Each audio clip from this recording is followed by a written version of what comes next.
ഡൽഹിയിലെ എൻ്റെ 15 ദിനങ്ങൾ.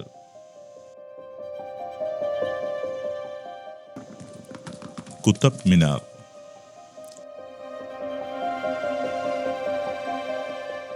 കുത്തബ് മിനാർ സമുച്ചയത്തിലേക്ക് നാം പ്രവേശിക്കുമ്പോൾ കാണുന്നത് ഒരു അതിപുരാതന കവാടം. അതിന് സമീപത്തായി മനോഹരമായ ഉദ്യാനങ്ങളോട് കൂടിയ വിശാലമായ സ്ഥലത്ത് ഉയർന്നു നിൽക്കുന്ന കുത്തബ് മിനാർ.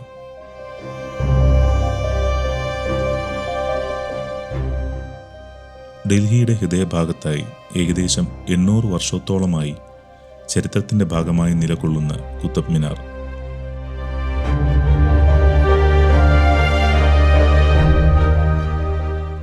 ഇന്ത്യൻ ഇസ്ലാമിക് വാസ്തുവിദ്യയുടെ മാസ്റ്റർ പീസായും ഡൽഹി സുൽത്താൻ ഭരണം തുടക്കം കുറിച്ചതിൻ്റെ പ്രതീകമായും നിലകൊള്ളുന്ന ഒരു മനോഹരമായ മിനാരമാണിത്. 12ാം നൂറ്റാണ്ടിൽ കുത്തുബുദ്ദീൻ ഐബക്ക് എന്ന സൈനിക തലവൻ ഇന്ത്യൻ ഡൽഹി സുൽത്താൻ ഭരണത്തിൻ്റെ നാന്ദി കുറിച്ചു.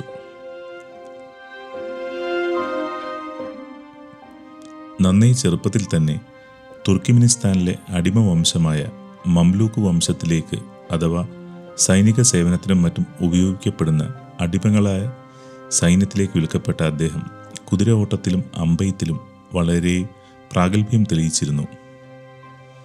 പിന്നീട് പേർഷ്യൻ ഗുരിഡ് സാമ്രാജ്യാധിപതിയായിരുന്ന മുഹമ്മദ് ഗോറിയുടെ സൈനിക സേവനം അനുഷ്ഠിച്ചിരുന്ന കുത്തുബുദ്ദീൻ ഐബക്ക് ഗോറിയുടെ വിശ്വസ്തനായി പിന്നീട് ഇന്ത്യൻ ഗോറി സാമ്രാജ്യത്തിൻ്റെ പ്രതിനിധിയായി ഉയർന്നു വന്നു. വർഷം 1192 മുഹമ്മദ് ഗോറി രജപുത്ര രാജാവായ പൃഥ്വിരാജ് ചൗഹാനെ തോൽപ്പിച്ച് കുത്തുബുദ്ദീൻ ഐബക്കിനെ ഇന്ത്യൻ ടെറിട്ടറികളുടെ ഭരണമേൽപ്പിച്ചു. ഇന്ത്യൻ ടെറിട്ടറി പുതിയ സുൽത്താൻ ഭരണം നടപ്പാക്കിയ തൻ്റെ മംലൂക്ക് രാജവംശത്തിൻ്റെ കീർത്തിക്കായി കുത്തുബുദ്ദീൻ ഐബക്ക് വിജയത്തിൻ്റെ ഒരു സ്മാരക ശില ഉണ്ടാക്കണമെന്ന് കരുതിയാണ് കുത്തുബ് മിനാർ പണി കഴിപ്പിച്ചത്. സാധാരണ മിനാരങ്ങൾ എന്ന് വെച്ചാൽ പള്ളിയിൽ ബാങ്ക് കൊടുക്കുന്നതിനു വേണ്ടി ഉച്ചഭാഷിണികൾ ഇല്ലാത്ത കാലഘട്ടത്തിൽ ഒരു ഉയർന്ന ഭാഗം പള്ളികൾക്ക് സമീപമായി പണി കഴിച്ചിരുന്നു. അത് മിനാരങ്ങൾ എന്നറിയപ്പെട്ടു. ഈ മിനാരങ്ങൾ ചില സമയങ്ങളിൽ ലൈറ്റ് ഹൗസുകളായും ഉപയോഗിക്കപ്പെടുമായിരുന്നു. യുനെസ്കോ പൈതൃക പട്ടികയിൽ ഇപ്പോഴും ഉൾപ്പെട്ടിട്ടുള്ള ഡൽഹി സുൽത്താൻ ഭരണത്തിന് മുൻപുള്ള അഫ്ഗാനിസ്ഥാനിലെ മിനാര ജാമിൻ്റെ അതേ മാതൃകയിലുള്ള സ്ട്രക്ചറാണ് കുത്തുബ് മിനാറിൻ്റെ സ്ട്രക്ചറിനും നൽകിയിരിക്കുന്നത്. ഏകദേശം 5 നിലകളായിട്ടുള്ള കുത്തുബ് മിനാറിൻ്റെ പ്രാരംഭശില അഥവാ ഗ്രൗണ്ട് ഫ്ലോർ മാത്രമേ കുത്തുബുദ്ദീൻ ഐബക്കിന് പണി കഴിപ്പിക്കാൻ പറ്റിയുള്ളൂ. കുത്തുബുദ്ദീൻ ഐബക്കിൻ്റെ മരണശേഷം അദ്ദേഹത്തിൻ്റെ മരുമകനായ ഷംസുദ്ദീൻ ഇൽത്തുമിഷ് ആണ് കുത്തുബ് മിനാറിൻ്റെ ബാക്കിയുള്ള 3 നിലകൾ പണി കഴിപ്പിച്ചത്. ഓരോ നിലയ്ക്കും പ്രത്യേകതകളുള്ള നിർമ്മാണ രീതികൾ വരാൻ കാരണം ഇതാണ്. ഇൽത്തുമിഷ് താൻ വളരെയധികം ആദരിച്ചിരുന്ന പ്രശസ്ത സൂഫി സന്യാസിയായ ഹസരത്ത് കുത്തുബുദ്ദീൻ ബക്തിയാർ കാക്കിയോടുള്ള ആദരസൂചകമായിരിക്കാം ഇതിന് ഈ പേര് നൽകിയതെന്നാണ് ചില പണ്ഡിതന്മാർ വാദിക്കുന്നത്. എന്നാൽ നിർമ്മാണത്തിന് തുടക്കം കുറിച്ചത് കുത്തുബുദ്ദീൻ ഐബക്ക് ആയതിനാലാണ് അദ്ദേഹത്തിൻ്റെ പേരിനോട് സാമ്യപ്പെടുത്തി ഈ പേര് നൽകിയത് എന്നാണ് പരക്കെ അംഗീകരിക്കപ്പെട്ട ഒരു വാദം. തുടർന്നുള്ള സുൽത്താൻ ഭരണകാലഘട്ടത്തിൽ ഫിറോസ് ഷാ തുഗ്ലക്കാണ് അതിൻ്റെ ഏറ്റവും മുകളിലുള്ള ഭാഗം പണി കഴിപ്പിച്ചത്. അതിനൊരു കാരണമുണ്ട്. AD 1369 ഒരു വലിയ മിന്നൽ പിണർ കുത്തബ് മിനാറിൻ്റെ 4ാം നിലയിലേക്ക് പതിച്ച് കുത്തബ് മിനാറിന് സാരമായ കേടുപാടുകൾ സംഭവിച്ചതിനാൽ അതിൻ്റെ പുനരുദ്ധാരണത്തിനുള്ള ഉത്തരവാദിത്തം അന്നത്തെ രാജാവായിരുന്ന ഫിറോസ് ഷാ തുഗ്ലക്കിൽ വന്നു ചേർന്നു. അദ്ദേഹം വാസ്തുവിദ്യകളോട് അതിയായ കമ്പമുള്ള ആളായതിനാൽ കുത്തബ് മിനാറിൻ്റെ കേടുപാടുകൾ തീർത്ത് അതിന് 5ാമത്തെ ഒരു നില കൂടി നൽകി.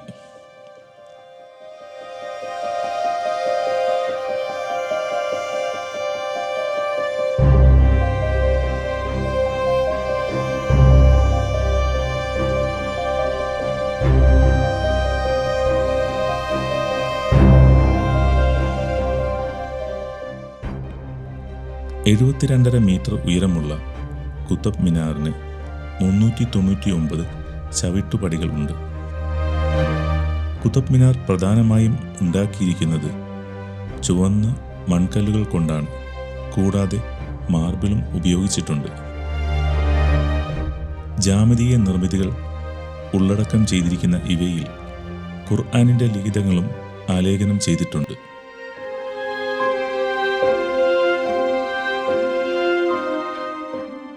കുത്തബ് മിനാർ നിൽക്കുന്ന നിർമ്മിതിയുടെ ചുറ്റുപാടും ചരിത്രപരമായി പ്രാധാന്യം അർഹിക്കുന്നു.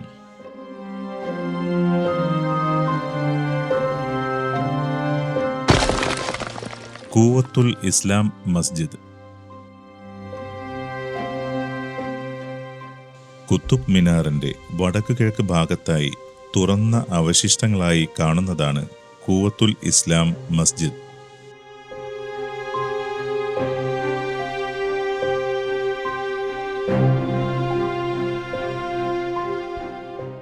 ഇസ്ലാമിൻ്റെ ശക്തി എന്നർത്ഥം വരുന്ന കൂവത്തുൽ ഇസ്ലാം മസ്ജിദ് ഇന്ത്യയിലെ ഏറ്റവും പുരാതനമായ ഇസ്ലാമിക ജുമാ മസ്ജിദുകളിൽ ഒന്നും ഡൽഹി സുൽത്താനേറ്റ് സ്ഥാപിതമായതിനു ശേഷം നിർമ്മിച്ച ആദ്യത്തെ പള്ളിയുമാണ്. AD 1193 ഡൽഹിയുടെ നിയന്ത്രണം ഏറ്റെടുത്ത ഉടൻ തന്നെ കുത്തുബുദ്ദീൻ ഐബക്കാണ് ഈ പള്ളി നിർമ്മിച്ചത്. പിന്നീട് തുടർന്നുള്ള ഭരണാധികാരികളായ ഇൽത്തുമിഷും അലാവുദ്ദീൻ ഖിൽജിയും ഇത് വികസിപ്പിച്ചു.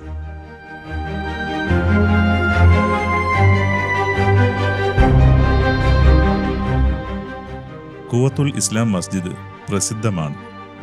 ചിലപ്പോൾ വിവാദപരമായും കാണാം. അതിന് കാരണം പൊളിച്ചു മാറ്റിയ ഏകദേശം 27 വിവിധ ഹിന്ദു ജൈന ക്ഷേത്രങ്ങളിൽ നിന്ന് എടുത്ത കല്ലുകളും തൂണുകളും ഉപയോഗിച്ച് ഇത് നിർമ്മിച്ചതായി കാണപ്പെടുന്നു.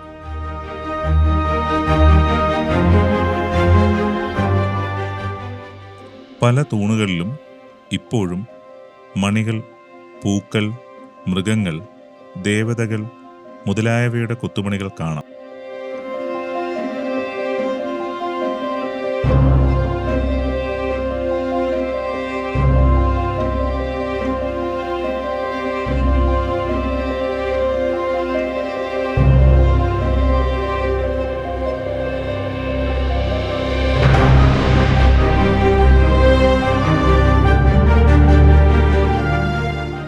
അന്നത്തെ സാമൂഹിക വ്യവസ്ഥിതിയും ഇതിനൊരു കാരണമായി എന്ന് ചരിത്രകാരന്മാർ പറയുന്നു.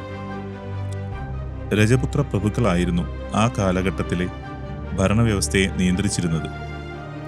ജാതി വ്യവസ്ഥ വളരെ ശക്തമായിരുന്നതുകൊണ്ട് വലിയ എതിർപ്പുകളൊന്നും തന്നെ ഉണ്ടായിരുന്നില്ല. മനോഹരങ്ങളായ പല തൂണുകളിലും ഇന്ത്യൻ ശില്പികളുടെ തനതായ കരവിരുതുകൾ കാണാൻ കഴിയും. ഈ മനോഹരങ്ങളായ തൂണുകളും സ്തംഭങ്ങളും പള്ളിക്കുള്ളിൽ നിലനിർത്തിയതുപോലെ തന്നെ പല കൊത്തുപണികളിലെയും ജീവികളുടെ രൂപങ്ങളിൽ മാറ്റങ്ങൾ വരുത്തിയിരിക്കുന്നതായി കാണാം. പ്രത്യേകിച്ച് പള്ളിക്കുൾവശത്തുള്ള തൂണുകളിലെ കൊത്തുപണികളിലെ നർത്തകിമാരുടെയും ദേവതകളുടെയും ജീവികളുടെയും മുഖങ്ങൾ പൂർണ്ണമായോ ഭാഗികമായോ നീക്കം ചെയ്തിരിക്കുന്നതായി കാണപ്പെടുന്നു.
നാം ഈ മസ്ജിദിലേക്ക് പ്രവേശിച്ചാൽ ഇതൊരു മസ്ജിദാണോ എന്ന സംശയം തോന്നാം.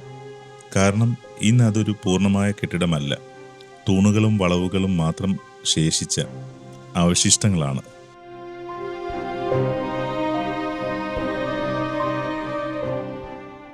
മിഹ്റാബ് അഥവാ പ്രാർത്ഥനയ്ക്ക് അഭിമുഖീകരിക്കുന്ന സ്ഥലം പൂർണ്ണമായും ഇസ്ലാമിക വാസ്തുവിദ്യയിലാണ് നിർമ്മിച്ചിരിക്കുന്നത്. പള്ളികളുടെ ഉപയോഗത്തിനായി ഈ ഭാഗത്തെ തൂണുകളിൽ അറബി കാലിഗ്രഫി ചേർത്തു.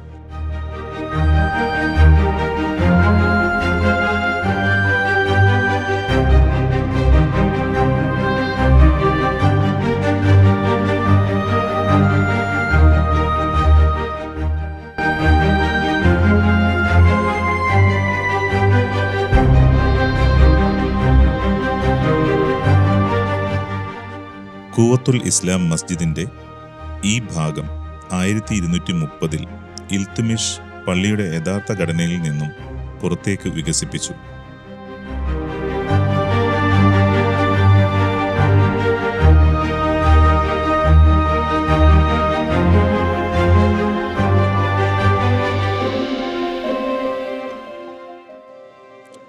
അലാവുദ്ദീൻ ഖിൽജി പിന്നീട് പള്ളി കൂടുതൽ വലുതാക്കി. അദ്ദേഹം കൂടുതൽ കവാടങ്ങളും അതിലും വലിയ പുറംമുറ്റവും ചേർത്തു.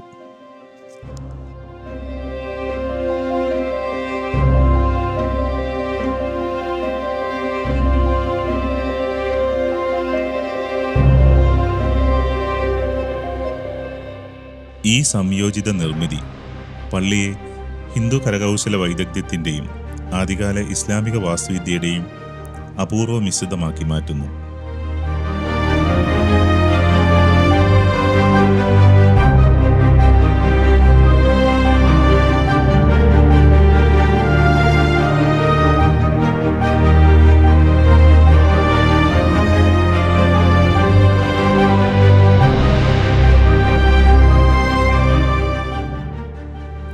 ഡൽഹിയിലെ ഇരുമ്പ് സ്തംഭം അഥവാ അയൺ പില്ലർ ഓഫ് ഡൽഹി.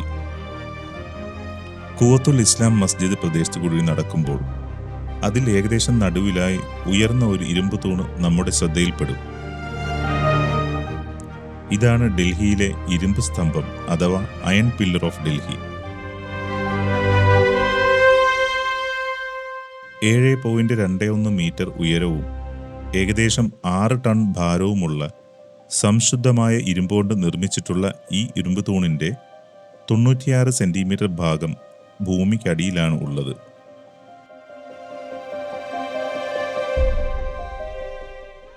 നാലാം നൂറ്റാണ്ടിലെ ഗുപ്ത കാലഘട്ടത്തിലെ രാജാവായിരുന്ന ചന്ദ്രഗുപ്തൻ രണ്ടാമൻ അഥവാ വിക്രമാദിത്യൻ വിഷ്ണു ഭഗവാന് വേണ്ടി മധുരയ്ക്ക് സമീപമുള്ള ഉദയഗിരിയിൽ സമർപ്പിക്കപ്പെട്ടതാണ് ഈ തൂണ് എന്നാണ് അതിലെ ബ്രഹ്മിലിപിയിൽ നിന്നും മനസ്സിലാക്കപ്പെട്ടത്. നിർമ്മാണം ബുദ്ധകാലഘട്ടത്തിൽ ആയിരുന്നെങ്കിലും അക്കാലത്തെ ചില രാജാക്കന്മാർ വൈഷ്ണവ ഭക്തന്മാരായിരുന്നു എന്ന് മനസ്സിലാക്കുന്നു. 11-ാം നൂറ്റാണ്ടിൽ തോമാർ രാജവംശത്തിലെ രാജാവായിരുന്ന അനങ്പാൽ തോമാർ ആണ് ഈ സ്തംഭം ഡൽഹിയിലേക്ക് കൊണ്ടുവന്നതെന്ന് കരുതപ്പെടുന്നു. കാരണം ഇരുമ്പു തൂണിലെ ഒരു ലിഖിതത്തിൽ ഡൽഹിയുടെ സ്ഥാപകൻ അനങ്പാൽ തോമാർ എന്ന് പരാമർശിക്കപ്പെട്ടിരിക്കുന്നു. പിന്നീട് 13-ാം നൂറ്റാണ്ടിൽ സുൽത്താൻ ഇൽത്തുമിഷ് ഈ പ്രദേശത്ത് തന്നെയാണ് ഖുവത്തുൽ ഇസ്ലാം പള്ളിയും കുത്തബ് സമുച്ചയവും വികസിപ്പിക്കുന്നതിൽ ഒരു അടിസ്ഥാന നാഴികക്കല്ലായി ഈ സ്തംഭം പുനഃസ്ഥാപിക്കുകയോ നിലനിർത്തുകയോ ചെയ്തതെന്ന് പറയപ്പെടുന്നു. നിലവിലെ മുറ്റത്തെ തറനിരപ്പിൽ നിന്ന് ഏകദേശം 4 മീറ്റർ അകലെയുള്ള സ്തംഭത്തിൻ്റെ മധ്യഭാഗത്തായി ഒരു വിള്ളൽ ഉണ്ടായിട്ടുള്ളതായി കാണാം. വളരെ അടുത്തുനിന്ന് വെടിയുതിർത്ത ഒരു പീരങ്കിയുണ്ടയുടെ ഫലമായിട്ടാണ് ഇതുണ്ടായതെന്ന് തെളിയിക്കപ്പെട്ടിട്ടുണ്ട്. ഈ പ്രധാന വിള്ളൽ ഇറാനിയൻ ചക്രവർത്തിയായിരുന്ന നാദിർ ഷായുടെ AD 1739 ഡൽഹി അധിനിവേശവുമായി ബന്ധപ്പെട്ടിരിക്കുന്നുവെന്ന് കരുതപ്പെടുന്നു. പക്ഷേ ആ ആഘാതം സ്തംഭത്തെ തകർക്കുന്നതിൽ നിന്നും പരാജയപ്പെട്ടു. പകരം അതിൻ്റെ അവിശ്വസനീയമായ ഈട് എടുത്തു കാണിച്ചു. എന്നിരുന്നാലും കുത്തുബ് മിനാറിൻ്റെ സമീപ പ്രദേശത്തായി നിലകൊള്ളുന്ന ഈ ഇരുമ്പ് തൂണ് 1600 വർഷങ്ങൾ ഏറെയായിട്ടും കാര്യമായ തുരുമ്പ് പിടിക്കാതെ ഇന്നും നിലകൊള്ളുന്നത് ഇന്ത്യൻ ലോഹശാസ്ത്രത്തിൻ്റെ അത്ഭുത പ്രതീകമായിട്ടാണ്.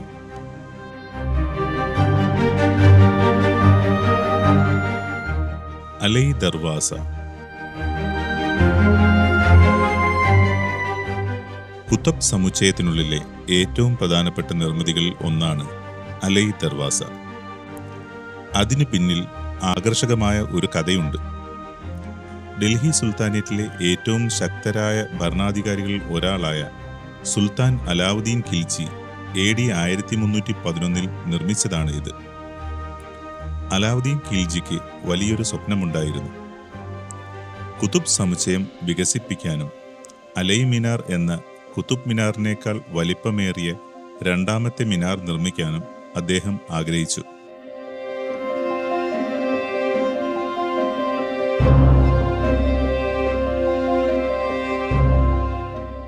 ഈ വിപുലീകരണത്തിന്റെ ഭാഗമായി കൂവത്തുൽ ഇസ്ലാം മസ്ജിദിലേക്ക് ഒരു വലിയ തെക്കൻ കവാടം അദ്ദേഹം നിർമ്മിച്ചു. ഈ കവാടത്തെയാണ് അലൈ ദർവാസ എന്ന് വിളിക്കുന്നത്.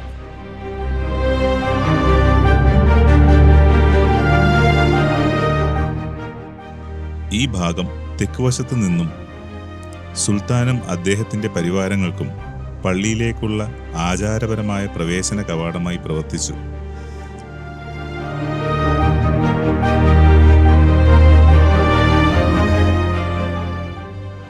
ഇന്ത്യയിലെ യഥാർത്ഥ ഇസ്ലാമിക വാസ്തുവിദ്യയെ പൂർണ്ണമായും പ്രതിഫലിപ്പിക്കുന്ന ആദ്യത്തെ കെട്ടിടമായി ഇതിനെ കണക്കാക്കുന്നു. ഇന്ത്യൻ വാസ്തുവിദ്യയിൽ യഥാർത്ഥ കമാനങ്ങളും യഥാർത്ഥ താഴികക്കുടങ്ങളും ഇതിൽ അവതരിപ്പിച്ചിരിക്കുന്നു. ചുവന്ന മണൽക്കല്ലും വെളുത്ത മാർബിളും ഉപയോഗിച്ച് നിർമ്മിച്ച ഇത് വിശദമായ കൊത്തുപണി, കാലിഗ്രഫി, ജാമിതീയ രൂപകൽപ്പനകൾ എന്നിവ ഉപയോഗിച്ച് നിർമ്മിച്ചതാണ്.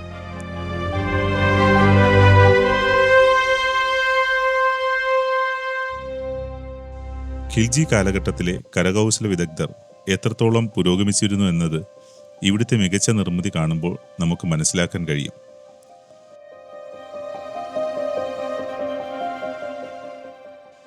ഖുർആനിലെ വാക്യങ്ങൾ ഉൾക്കൊള്ളുന്ന മനോഹരമായ നാസ്ക് ലിപി ബാൻഡുകളാണ് നിർമ്മിതിയിൽ ഉടനീളം ഉപയോഗിച്ചിട്ടുള്ളത്.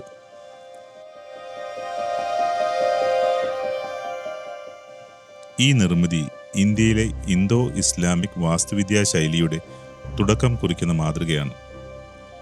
കുതുബ് സമുച്ചയത്തിലെ ആദ്യകാല കെട്ടിടങ്ങൾ, പ്രത്യേകിച്ച് കൂവത്തുൽ ഇസ്ലാം മസ്ജിദ്, ഹിന്ദു ജൈന ക്ഷേത്ര സാമഗ്രികളും സാങ്കേതിക വിദ്യകളും ഉപയോഗിച്ചിരുന്നുവെങ്കിലും അലൈ ദർവാസ തികഞ്ഞ അനുപാതങ്ങളും ഗണിതശാസ്ത്രവുമുള്ള ശുദ്ധമായ ഇസ്ലാമിക വാസ്തു ശൈലിയിലാണ് പണികഴിപ്പിച്ചിട്ടുള്ളത്.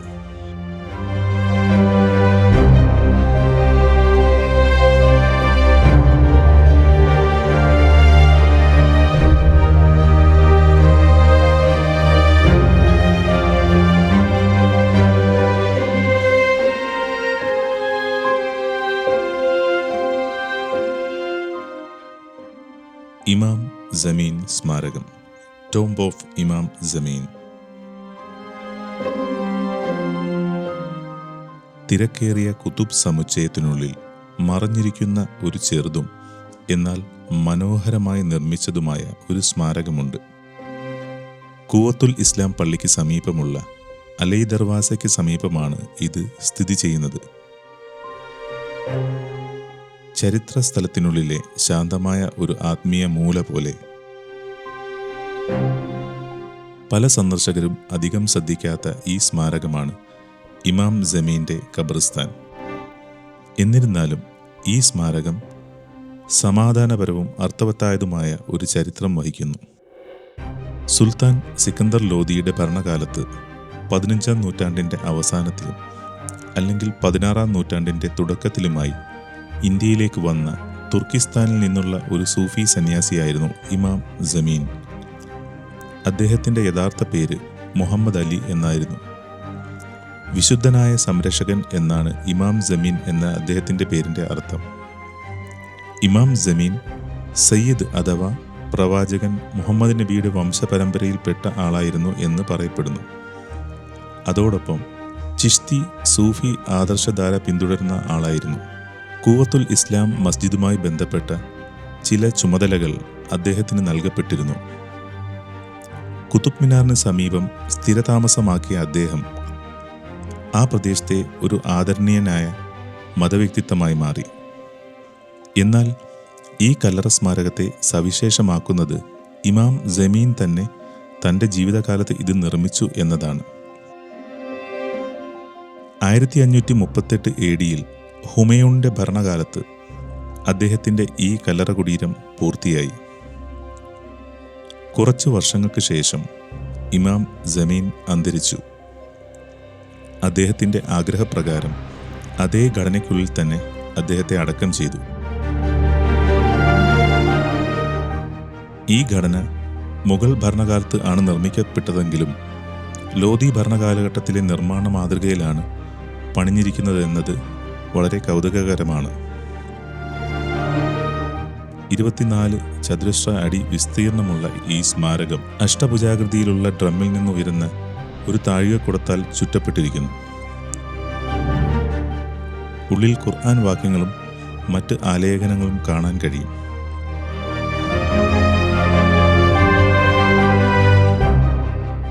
മിക്ക ഇസ്ലാമിക് ഖബറുകൾ പോലെ കിബിലയ്ക്ക് അഥവാ മക്കയ്ക്ക് അഭിമുഖമായി മുഖം വരത്തക്ക രീതിയിൽ കുറുകെയാണ് അദ്ദേഹത്തിൻ്റെ ഖബർ അഥവാ കല്ലറ സ്ഥാപിച്ചിരിക്കുന്നത്. നാസ്ക് അറബിക് ലിപിയിൽ ഇമാം ജമീൻ സ്മാരകത്തിൻ്റെ ചരിത്രം വെളിപ്പെടുത്തുന്ന ഒരു ലിഖിതം കവാടത്തിന് മുകളിൽ കാണാം.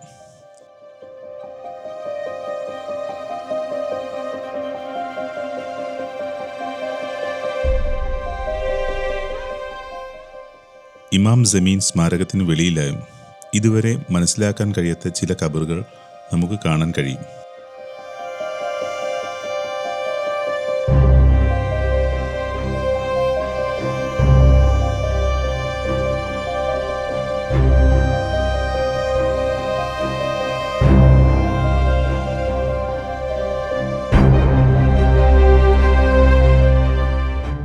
ഷംസുദ്ദീൻ ഇൽത്തുമിഷിന്റെ അന്ത്യവിശ്രമ സ്ഥലം.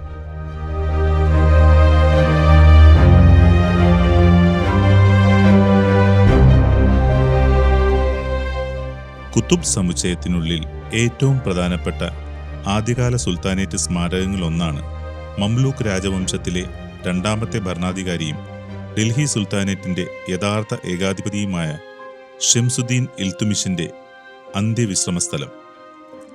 തുർക്കിസ്ഥാനിലെ ഇൽബരി ഗോത്രത്തിൽപ്പെട്ട ഈലം ഖാനാണ് ഇൽത്തുമിഷിന്റെ പിതാവ്. ഗോത്രത്തലവനായ പിതാവിന്റെ മറ്റു മക്കളേക്കാൾ ബുദ്ധിമാനും സുന്ദരനുമായിരുന്നു ഇൽത്തുമിഷ്. അസൂയ കാരണം മറ്റു സഹോദരങ്ങൾ ഇദ്ദേഹത്തെ അടിമവേലയ്ക്കായി ഒരു വ്യാപാരിക്ക് വിറ്റു. പലതവണ കൈമാറി ഡൽഹി സുൽത്താനായ കുത്തുബുദ്ദീൻ ഐബക്കിന്റെ കയ്യിലെത്തപ്പെട്ടു. ഇൽത്തുമിഷിന്റെ ബുദ്ധിപാടവത്തിൽ മതിപ്പ് തോന്നിയ കുത്തുബുദ്ദീൻ ഐബക്ക് അദ്ദേഹത്തെ ബദായൂനിലെ ഗവർണറാക്കുകയും തൻ്റെ മകളെ വിവാഹം ചെയ്തു കൊടുക്കുകയും ചെയ്തു. കുത്തുബുദ്ദീൻ ഐബക്കിന്റെ മരണശേഷം ഡൽഹിയിലെ പ്രഭുക്കന്മാർ അദ്ദേഹത്തിൻ്റെ മകൻ ആരാം ഷായെ സുൽത്താനായി വാഴിച്ചു. എന്നാൽ ഭരണപാഠവുമില്ലാത്ത ആഡംബരപ്രിയനായ ആരാം ഷായ്ക്ക് അതിനുള്ള യോഗ്യതയുണ്ടായിരുന്നില്ല. 1211 ആരാം ഷായും ഇൽത്തുമിഷും യമുനയുടെ തീരത്ത് വെച്ച് ഏറ്റുമുട്ടി. യുദ്ധത്തിൽ വിജയിച്ച ഇൽത്തുമിഷ് അടിമവംശത്തിന്റെ രണ്ടാമത്തെ സുൽത്താനായി അധികാരമേറ്റു. ഇൽത്തുമിഷ് സുൽത്താനായി അവരോധിതനായ ശേഷം അദ്ദേഹത്തിന്റെ ഭാര്യാപിതാവ് ആരംഭിച്ച നിരവധി ജോലികൾ പൂർത്തിയാക്കി. അതിൽ കുത്തുബ് മിനാറിന് 3 നിലകൾ കൂടി കൂട്ടിച്ചേർക്കുകയും ഖുവത്തുൽ ഇസ്ലാം പള്ളി വികസിപ്പിക്കുകയും ചെയ്തു. ഇത് മുഴുവൻ സമുച്ചയത്തെയും ആദ്യകാല ഡൽഹിയുടെ വാസ്തുവിദ്യാ കേന്ദ്രമാക്കി മാറ്റി. കുത്തുബുദ്ദീൻ ഐബക്കിന്റെ നിർമ്മാണ പാരമ്പര്യം തുടരുമ്പോഴും അദ്ദേഹം സുൽത്താനേറ്റിനെ രാഷ്ട്രീയമായും സാംസ്കാരികമായും ശക്തിപ്പെടുത്തി. ഇൽത്തുമിഷ് AD 1236 ഒരു നീണ്ട രോഗത്തിന് ശേഷം മരിച്ചു. അദ്ദേഹത്തിന്റെ ആഗ്രഹപ്രകാരം 1235 അദ്ദേഹം തനിക്കായി നിർമ്മിച്ച മനോഹരമായ ഈ ശിലാസ്മാരകത്തിനുള്ളിൽ അടക്കം ചെയ്തു. ഇത് കുത്തുബ് സമുച്ചയത്തിനുള്ളിൽ തന്നെ സ്ഥിതി ചെയ്യുന്നു. കുത്തുബുദ്ദീൻ ഐബക്കിന് ശേഷം ഡൽഹിയുടെ വിധി രൂപപ്പെടുത്തിയ മനുഷ്യന്റെ ഖബർ ഇപ്പോഴും ഈ ശിലാസ്മാരകത്തിനുള്ളിൽ മധ്യഭാഗത്തായി നിലകൊള്ളുന്നു.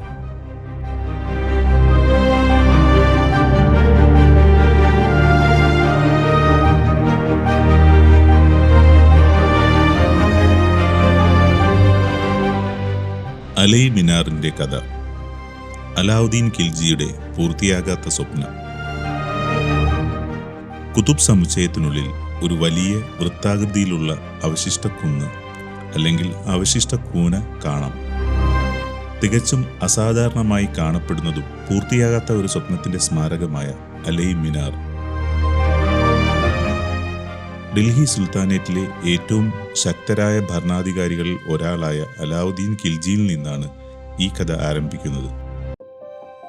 വടക്കേ ഇന്ത്യയിലുടനീളം തൻ്റെ സാമ്രാജ്യം വികസിപ്പിച്ച് വലിയ സൈനിക വിജയങ്ങൾ നേടിയ ശേഷം മുമ്പ് നിർമ്മിച്ചതിനേക്കാൾ വലിയ ഒരു വിജയചിഹ്നം ഭൂമിയിൽ അവശേഷിപ്പിക്കുവാൻ അലാവുദ്ദീൻ ഖിൽജി ആഗ്രഹിച്ചു.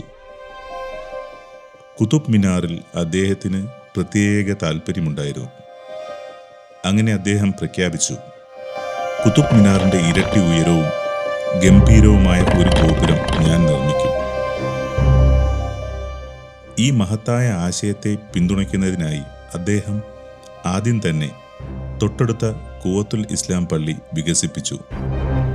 അതിൻ്റെ വലിപ്പം ഇരട്ടിയാക്കി. അതോടൊപ്പം നേരത്തെ നാം കണ്ട അലൈ ദർവാസ പണി കഴിപ്പിച്ചു. തുടർന്ന് അലൈ മിനാറിന്റെ അടിസ്ഥാന പ്രവർത്തനങ്ങൾ ഏകദേശം AD 1311 ആരംഭിച്ചു. അലൈ മിനാറിന്റെ ആസൂത്രിത ഉയരം 140 മീറ്ററിൽ കൂടുതൽ ആയിരുന്നു. അതായത് കുതുബ് മിനാറിന്റെ ഇരട്ടി. ഇതുമൂലം തൻ്റെ ശക്തി പ്രദർശിപ്പിക്കുവാനും ഒരു പുതിയ വാസ്തുവിദ്യാ അത്ഭുതം സൃഷ്ടിക്കുവാനും അദ്ദേഹം ആഗ്രഹിച്ചു. ശക്തമായ ഭാരമേറിയ ഒരു ഭീമാകാരമായ ഘടനയ്ക്ക് ഉദ്ദേശിച്ചുള്ള വലിയ അവശിഷ്ട കല്ലുകൾ ഉപയോഗിച്ചാണ് ഇത് നിർമ്മിച്ചത്. എന്നാൽ വിധി മറ്റൊന്നായിരുന്നു. അലാവുദ്ദീൻ ഖിൽജി തൊട്ടടുത്ത വർഷം AD 1316 മരണപ്പെട്ടു. അദ്ദേഹത്തിൻ്റെ മരണത്തോടെ അലൈ മിനാറിന്റെ സ്വപ്നവും അദ്ദേഹത്തോടൊപ്പം തന്നെ മരിച്ചു. ഖിൽജിയുടെ പിൻഗാമികൾ ഈ പദ്ധതി തുടരുന്നതിൽ താൽപ്പര്യം കാണിച്ചില്ല. ഖുവത്തുൽ ഇസ്ലാം പള്ളിയുടെ മതിലുകളുടെ ആസൂത്രിതമായ വലുതാക്കൽ പദ്ധതി അപൂർണമായി പിന്നീട് ഉപേക്ഷിക്കപ്പെട്ടു. അതോടെ നിർമ്മാണം പെട്ടെന്ന് നിലച്ചു. ഇന്ന് അവശേഷിക്കുന്നത് ഇതാണ്: 24 തൊട്ട് 25 മീറ്റർ ഉയരമുള്ള ഫിനിഷിംഗ് ചെയ്യപ്പെടാത്ത കല്ലുകൾ കൊണ്ടുള്ള ഒരു കുന്ന്, 40 മീറ്റർ വീതിയുള്ള ഒരു വലിയ വൃത്താകൃതിയിലുള്ള അടിത്തറ, പരുക്കൻ കൊത്തുപണികളില്ലാത്ത ശിലാഫലകം. ഈ അപൂർണമായ ഗോപുരം അലാവുദ്ദീൻ ഖിൽജിയുടെ അഭിലാഷത്തിൻ്റെയും അദ്ദേഹത്തിൻ്റെ വാസ്തുവിദ്യാ ദർശനത്തിൻ്റെയും ജീവിതത്തിൽ നിന്ന് പെട്ടെന്നുള്ള വിടവാങ്ങലിൻ്റെയും ഓർമ്മപ്പെടുത്തലായി ഇന്നും നിലകൊള്ളുന്നു.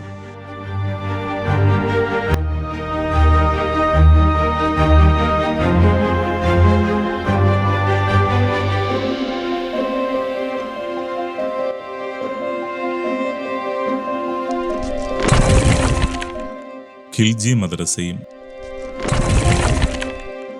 അലാവുദ്ദീൻ ഖിൽജിയുടെ ഖബർസ്ഥാനം.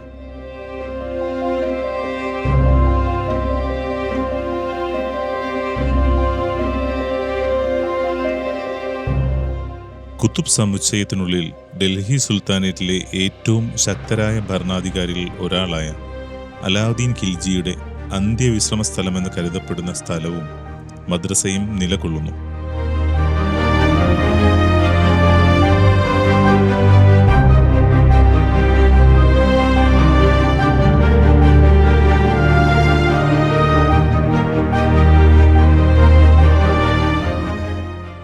രാജ്യത്തെ വമ്പിച്ച വിപുലീകരണങ്ങൾക്കും പ്രധാന വാസ്തുവിദ്യാ പദ്ധതികൾക്കും പേരുകേട്ട അലാവുദ്ദീൻ ഖിൽജി മദ്രസ, അതായത് ഒരു ഇസ്ലാമിക പഠന കേന്ദ്രം, AD 1311 കുതുബ് സമുച്ചയത്തിന് സമീപമായി നിർമ്മിച്ചു. ഇത് ഇന്ത്യയിലെ ആദ്യകാല മദ്രസാ ഘടനകളിൽ ഒന്നായി മാറി. ഖുർആനിക പഠനങ്ങൾ, ദൈവശാസ്ത്രം, കർമ്മശാസ്ത്രം എന്നിവയ്ക്കായി പണ്ഡിതന്മാരെ ആകർഷിക്കുന്ന ഒരു ഇസ്ലാമിക സെമിനാരിയായി ഇത് പ്രവർത്തിച്ചതായി കരുതപ്പെടുന്നു.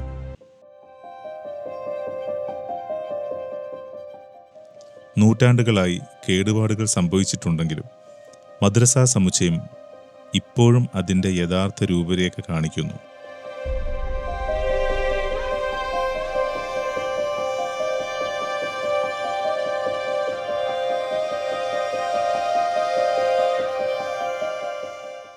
അധ്യാപന മുറികളാൽ ചുറ്റപ്പെട്ട ഒരു മധ്യമുറ്റം.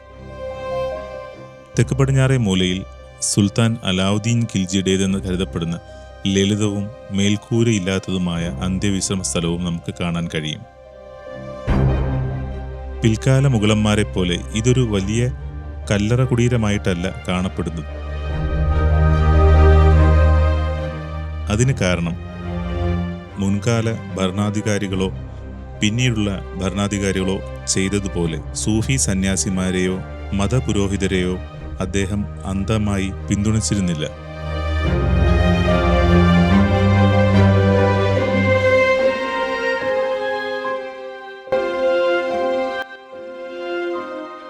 അതോടൊപ്പം കല്ലറ സ്മാരകങ്ങളെ മഹത്വപ്പെടുത്തുന്നതും അദ്ദേഹം ഇഷ്ടപ്പെട്ടിരുന്നില്ല. യാഥാസ്ഥിതിക സമൂഹം വിശുദ്ധരാക്കപ്പെടുന്ന രാജാക്കന്മാരുടെ കൂട്ടത്തിൽ പെടാതിരിക്കുവാൻ അദ്ദേഹം പ്രത്യേകം ശ്രദ്ധിച്ചു. ആദ്യകാല സുൽത്താനായിരുന്ന ഇൽതുമിഷ് അടിമവംശത്തിൽ നിന്നും വന്ന് അധികാരം നേടിയതിനാൽ അദ്ദേഹത്തിന് ആധികാരികമായ ഒരു പ്രാമാണ്യം ആവശ്യമായിരുന്നുവെന്ന് കരുതപ്പെടുന്നു. ഇൽതുമിഷ് ഒരു ശരിയായ ഇസ്ലാമിക ഭരണാധികാരി എന്ന നിലയിൽ അംഗീകാരം ആഗ്രഹിച്ചിരുന്നുവെങ്കിൽ അലാവുദ്ദീൻ ഖിൽജിയുടെ കാലമായപ്പോഴേക്കും കാര്യങ്ങൾ വ്യത്യസ്തമായിരുന്നു. പ്രതീകാത്മകതയിലൂടെയല്ല, ശക്തമായ നിയമവ്യവസ്ഥയിലൂടെയും കാർക്കശ്യത്തിലൂടെയുമാണ് അലാവുദ്ദീൻ ഖിൽജി ഭരണത്തെ മുന്നോട്ട് കൊണ്ടുപോയത്. അദ്ദേഹം പ്രഭുക്കന്മാരെ അമർച്ച ചെയ്യുകയും അതോടൊപ്പം വിപണിയെ നിയന്ത്രിക്കുകയും ഭക്ഷ്യലഭ്യത ഉറപ്പുവരുത്തുകയും ചെയ്തു. സമയോചിതമായി മതപണ്ഡിതരെ അവഗണിക്കുകയും ഭരണകാര്യത്തിൽ അവരിൽ നിന്ന് യാതൊരു ഉപദേശവും സ്വീകരിക്കുകയോ അതിൽ ഇടപെടാനോ അനുവദിക്കുകയും ചെയ്തിരുന്നില്ല. ആവർത്തിച്ചുള്ള മംഗോളിയൻ ആക്രമണങ്ങളിൽ നിന്നും ഇന്ത്യയെ വിജയകരമായി പ്രതിരോധിച്ച സുൽത്താൻ അലാവുദ്ദീൻ ഖിൽജിയുടെ കുതുബ് സമുച്ചയത്തിലെ ഖിൽജി മദ്രസയും അതിനോട് ചേർന്ന ഈ ഖബറും നമ്മൾക്ക് ഉത്തരം നൽകുന്നതിലുപരി ചില ചോദ്യങ്ങളാണ് ഉയർത്തുന്നത്. കാരണം ഇവിടെ ഖബറടക്കപ്പെട്ടത് ആരാണെന്ന് പറയുന്ന വ്യക്തമായ ശിലാലേഖനമില്ല. ചരിത്രരേഖകളിൽ അതിന് വ്യക്തമായ സ്ഥിരീകരണവും ഇല്ല. സന്ദർശകർ അശ്രദ്ധരായി ഈ ഖബറിന് മുകളിലൂടെ നടക്കുകയോ അതിനു മുകളിൽ ഇരിക്കുകയോ ചെയ്യുന്നതായി കാണാം. എങ്കിലും ഈ ഖബർ ഖിൽജിയുടേതാണെങ്കിൽ അധികാരത്തെ മഹത്വവൽക്കരിക്കാത്ത ഖബറുകളെ അഥവാ സ്മാരക കുടീരങ്ങളെ ആരാധന കേന്ദ്രങ്ങളാക്കാൻ താൽപ്പര്യമില്ലാത്ത, മഹത്വചിഹ്നങ്ങൾക്കപ്പുറം സംസ്ഥാനത്തിൻ്റെ ശക്തിയെയും വികസനത്തെയും ഭരണത്തെയും വ്യക്തികളെക്കാൾ മുൻതൂക്കം നൽകിയ ഒരു ശക്തനായ സുൽത്താന്റെ ചിന്തയെ ഇത് പ്രതിഫലിപ്പിക്കുന്നു.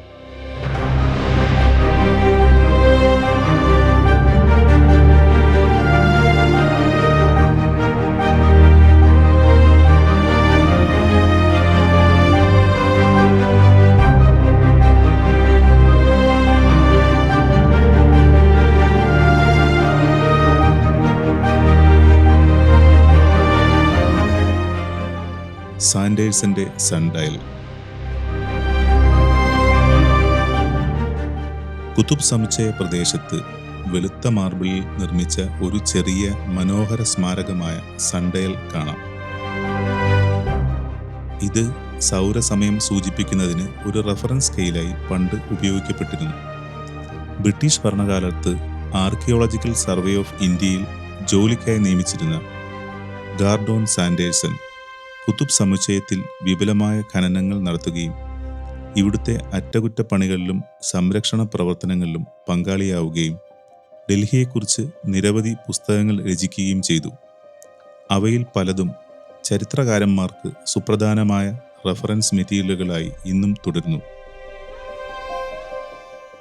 പക്ഷേ 1-ാം ലോക മഹായുദ്ധ സമയത്ത് 28-ാം വയസ്സിൽ ഒക്ടോബർ 1915 സാൻഡേഴ്സൺ കൊല്ലപ്പെട്ടു.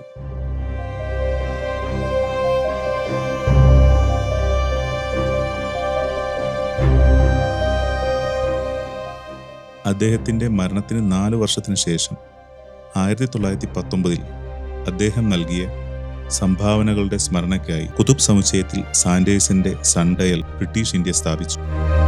ലാറ്റിൻ ഭാഷയിൽ സൺഡയലിൽ ആലേഖനം ചെയ്തിരിക്കുന്ന പ്രചോദനാത്മകമായ വാക്യം ഇതാണ്: ട്രാൻസിറ്റ് ആംബ്ര, ലെക്സ് പെർമനന്റ്. നിഴൽ കടന്നു പോകുന്നു, വെളിച്ചം നിലനിൽക്കുന്നു എന്നാണ്.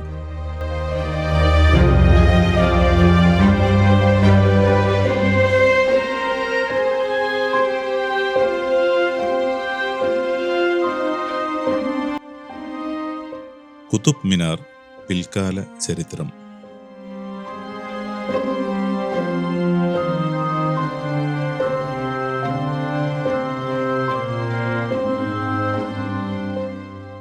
സുൽത്താൻ ഭരണം കഴിഞ്ഞ് പിന്നീടുള്ള കാലഘട്ടത്തിൽ ബ്രിട്ടീഷുകാർ ഭരണം ഏറ്റെടുത്തപ്പോഴും കുതുബ് മിനാറിന്റെ കേടുപാടുകൾ തീർത്ത് അതൊരു ചരിത്ര സ്ഥലമായി സംരക്ഷിക്കാൻ അവർ താൽപ്പര്യം കാണിച്ചിരുന്നു. AD 1803 ഒരു വലിയ ഭൂമികുലുക്കം വന്ന് കുതുബ് മിനാറിന് സാരമായ കേടുപാടുകൾ വന്നപ്പോൾ ബ്രിട്ടീഷ് എഞ്ചിനീയറായ റോബർട്ട് സ്മിത്തിന്റെ നേതൃത്വത്തിൽ അതിന് അറ്റകുറ്റപ്പണികൾ നടത്തിയിരുന്നു. പിന്നീട് 1993 യുനെസ്കോ ലോക പൈതൃക സ്ഥലങ്ങളിലൊന്നായി അഥവാ വേൾഡ് ഹെറിറ്റേജ് സൈറ്റിൽ കുതുബ് മിനാറിനെയും ഉൾപ്പെടുത്തി.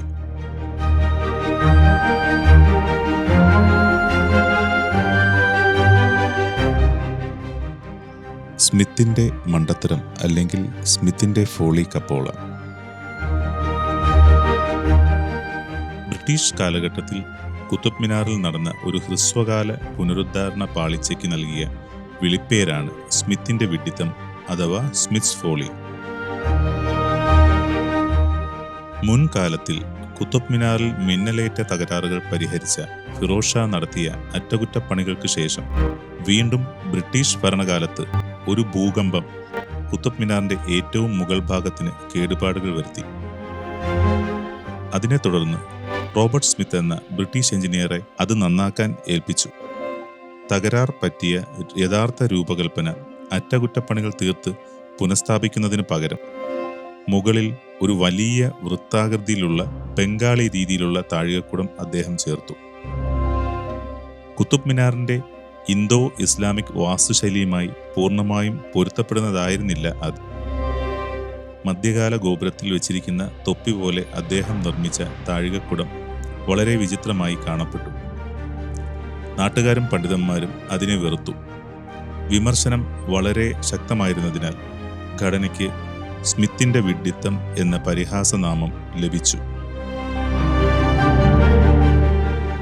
തെറ്റ് മനസ്സിലാക്കിയ ബ്രിട്ടീഷ് അധികാരികൾ 1848 ഗവർണർ ജനറൽ ലോർഡ് ഹോഡിഞ്ചിന്റെ കീഴിൽ താഴികക്കുടം നീക്കം ചെയ്ത് പഴയത് അറ്റകുറ്റപ്പണികൾ ചെയ്ത് പുനഃസ്ഥാപിച്ചു.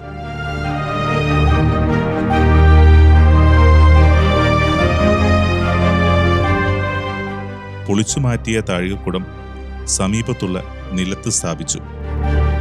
അതാണ് നാം ഈ കാണുന്ന കുതുബ് പരിസരത്ത് ഒരു മൂലയിൽ സ്ഥാപിച്ചിരിക്കുന്ന സ്മിത്സ് കപ്പോള. സ്മിത്തിന്റെ മണ്ടത്തരം പലപ്പോഴും സ്മാരക സംരക്ഷണ ചരിത്രത്തിൽ ഒരു പാഠമായി ഉദ്ധരിക്കപ്പെടുന്നു. ചരിത്ര സ്മാരകങ്ങൾ വേറിട്ട രീതിയിൽ പുനർനിർമ്മിക്കരുത്. അവയെ തനതായ ശൈലിയിൽ സംരക്ഷിക്കുകയാണ് വേണ്ടത്.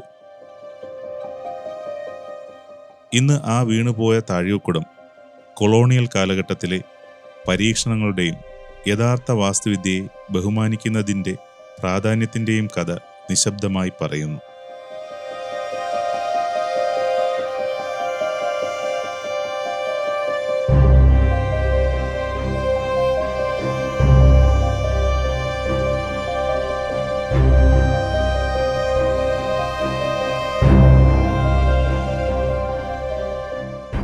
കുതുബ് മിനാറിനെ ചുറ്റിപ്പറ്റിയുള്ള വിവാദങ്ങൾ.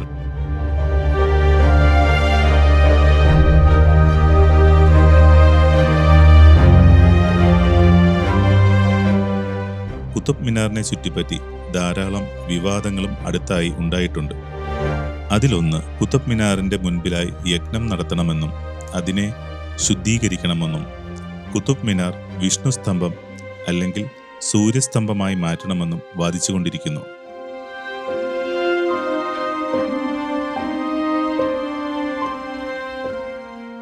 പഴയ ഹിന്ദു ജൈന ക്ഷേത്രങ്ങളുടെ അവശിഷ്ടങ്ങൾ ഉപയോഗിച്ചിട്ടുള്ളതിനാൽ വർഷം 2022 ഹിന്ദു ജൈന മതവിഭാഗങ്ങൾക്ക് അതിനെ ആരാധനാസ്ഥലമായി മാറ്റിക്കിട്ടണമെന്നും വാദിച്ച് ഒരു സിവിൽ പെറ്റീഷൻ ഫയൽ ചെയ്തു.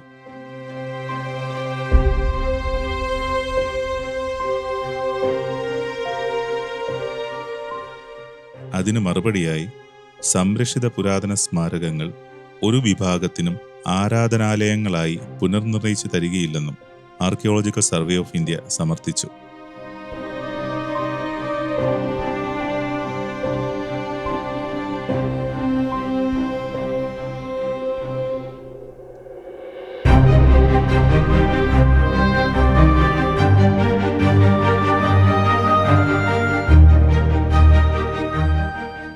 കുത്തുബ് മിനാറിൽ സംഭവിച്ച അപകടങ്ങൾ.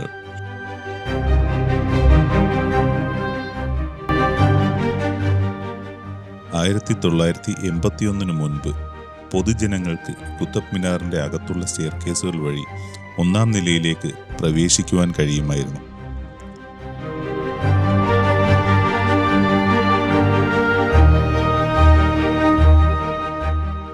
വർഷം 1981 ഡിസംബർ 4 ഒരു തദ്ദേശ സർക്കാർ സ്കൂളിലെ ഒരു വലിയ കൂട്ടം കുട്ടികൾ കുത്തബ് മിനാർ സ്മാരകം സന്ദർശിക്കുകയായിരുന്നു.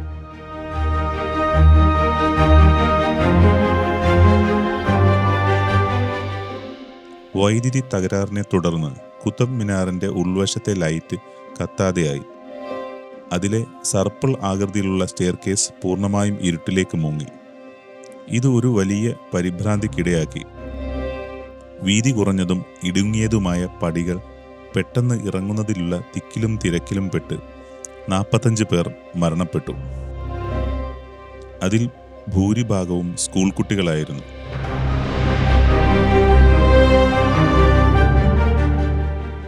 ഈ സംഭവവും മറ്റു പൊതുവായ സുരക്ഷാ ആശങ്കകളും കാരണം 1981 മുതൽ കുത്തുബ് മിനാറിന്റെ മുകളിലേക്കുള്ള എൻട്രി പൂർണ്ണമായും നിർത്തലാക്കുകയാണ് ചെയ്തത്.